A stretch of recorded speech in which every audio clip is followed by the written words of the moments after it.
La ciudad se llama Duke, Nuevo México el estado.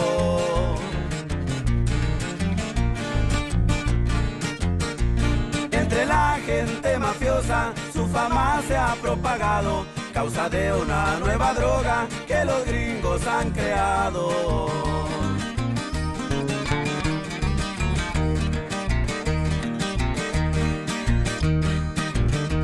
Dicen que es color azul y que es pura calidad.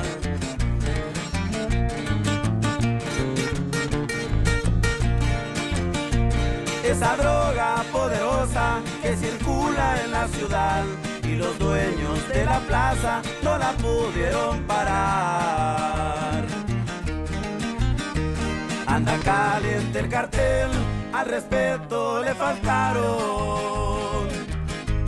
Hablan de un tal Heisenberg que ahora controla el mercado.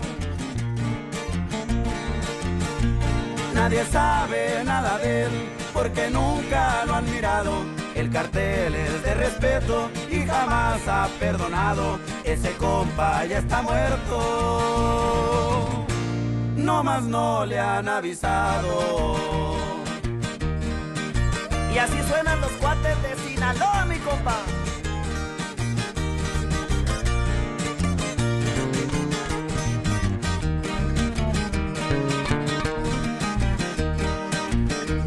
La fama de Heisenberg ya llegó hasta Michoacán.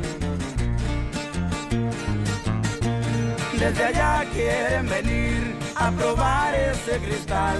Ese material azul ya se hizo internacional.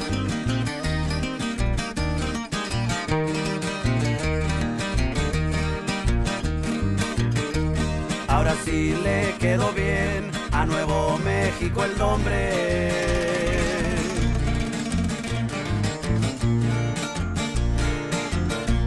A México se parece en tanta droga.